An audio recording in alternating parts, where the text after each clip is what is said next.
Hello friends, चलिए start करते हैं history of medieval India important MCQs. ये इसका 15वां पार्ट है। पिछली वीडियो में मैंने आपको तुगलक वंश के बारे में जो भी क्वेश्चन थे सारे मैंने कंप्लीट करा दिए हैं। आज हम देखेंगे सैयद वंश के बारे में। ये काफ़ी छोटा टॉपिक है, इसलिए मैंने इसको सोचा कि सिर्फ वीडियो बड़ा करने के चक्कर में मैं इसमें लोधी वंश इंक्लूड नहीं करूँगी। ये इससे संबंधित जो भी क्वेश्चन है सिर्फ एक ही वीडियो में मैं कंप्लीट कर दूँगी। तो वीडियो आपका मुझे लगता है कि 1 से 2 मिनट या 3 मिनट का होगा। तो वीडियो स्टार्ट करने से पहले चैनल को सब्सक्राइब कर लीजिएगा और अगर आपको अच्छा लगे तो लाइक और शेयर करिएगा। तो चलिए देखते हैं पहला क्वेश्चन। सैयद वंश के बारे में देख लेते हैं। तो सैयद वंश की जो टाइमिंग है ये आपकी टाइमिंग है 1414 से 1451 ईस्वी तक। कब से कब तक है? 14 से 14 तक, 14 से 14 से 1451 ईस्वी तक। ठीक है, उसका पहला क्वेश्चन देखते हैं। सैयद वंश का संस्थापक कौन था? तो सैयद वंश का जो संस्थापक था खिज्र खां। अब खिज्र खां के बारे में आपको बता दूं तो ये तैमूर का सहयोगी था। किसका सहयोगी था? तैमूर का सहयोगी था। और पिछली वीडियो में मैंने आपको बताया था कि तैमूर ने जब भारत पर आक्रमण किया था तो उस टाइम भारत का शासक कौन था? तो नासिरुद्दीन महमूद। कौन था? नासिरुद्दीन महमूद। और तैमूर का सहयोगी कौन था? खिज्र खां। ठीक है, इसके बारे में ये कहते हैं कि इसने 1414 ईस्वी को नासिरुद्दीन महमूद को गद्दी से हटाकर दिल्ली पर अधिकार कर लिया था।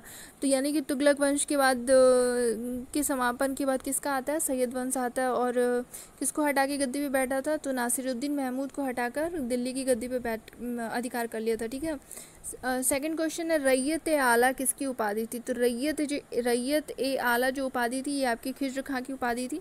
इसके बारे में ये कहते हैं कि इसने सुल्तान की उपाधि न धारण करके रैयत ए आला की उपाधि धारण की थी। किसकी उपाधि धारण की थी? रैयत ए आला। ठीक है, और इसके बारे में ये भी कहते हैं कि इसने स्वतंत्र शासक के रूप में शासन नहीं किया था, बल्कि तैमूर का जो पुत्र था शाहरुख, उसके नाम पे इसने शासन किया था। तो अगर मान लो कभी क्वेश्चन घुमा के पूछता है कि तैमूर के पुत्र जो शाहरुख था उसके नाम पे किसने शासन किया था? तो खिज्र खां ने किया था। और ये शाहरुख के नाम पे खुतबा भी पढ़वाया था और सालाना कर भी देता था शाहरुख को। ओके, नेक्स्ट क्वेश्चन देखते हैं। सैयद वंश का महत्वपूर्ण शासक कौन था? तो सैयद वंश का जो महत्वपूर्ण शासक था वो आपका था मुबारक शाह था। कौन था? मुबारक शाह था। इनकी टाइमिंग क्या है? तो इनकी जो टाइमिंग है 1421 से लेके 1434 ईस्वी तक। ठीक है, और इनके बारे में ये कहते हैं कि इन्होंने मुबारकबाद नगर की स्थापना की थी। कौन से नगर की स्थापना की थी? मुबारकबाद नगर की स्थापना की थी। तो अगर मान लो क्वेश्चन घुमा के पूछता है कि मुबारकबाद नगर की स्थापना किसने की थी? तो मोहम्मद मुबारक शाह ने। ठीक है, और इनके बारे में ये भी कहते हैं कि इनके दरबार में याहिया बिन सरहिंदी निवास करते थे। तो अगर मान लो क्वेश्चन पूछता है कि याहिया बिन सरहिंदी किसके दरबार में निवास करते थे? तो ये आपके मुबारक शाह हैं। और याहिया बिन सरहिंदी की एक पुस्तक थी, इन्होंने ये पुस्तक काफ़ी फेमस थी जो कि अक्सर एग्जाम में पूछता है, तारीख़ मुबारक शाही। तो अगर मान लो क्वेश्चन घुमा के पूछता है कि तारीख़ मुबारक शाही किसकी रचना है? तो ये आपके हैं याहिया बिन सरहिंदी के। ठीक है, उनकी रचना है तारीख़ मुबारक शाही। ये देखो आपका तारीख़ मुबारक शाही के लेखक थे।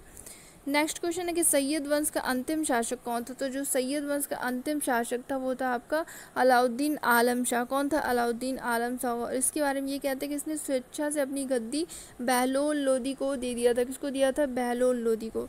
तो अब इसके बाद स्टार्ट होगा आपका लोधी वंश और सैयद वंश। ऐसे ही तीन या चार क्वेश्चन थे जो कि मैंने कंप्लीट करा दिया और अक्सर यही एग्ज़ाम में पूछता है। तो अब जो लोधी वंश है वो हम नेक्स्ट वीडियो में देखेंगे। तो थैंक यू फ्रेंड्स।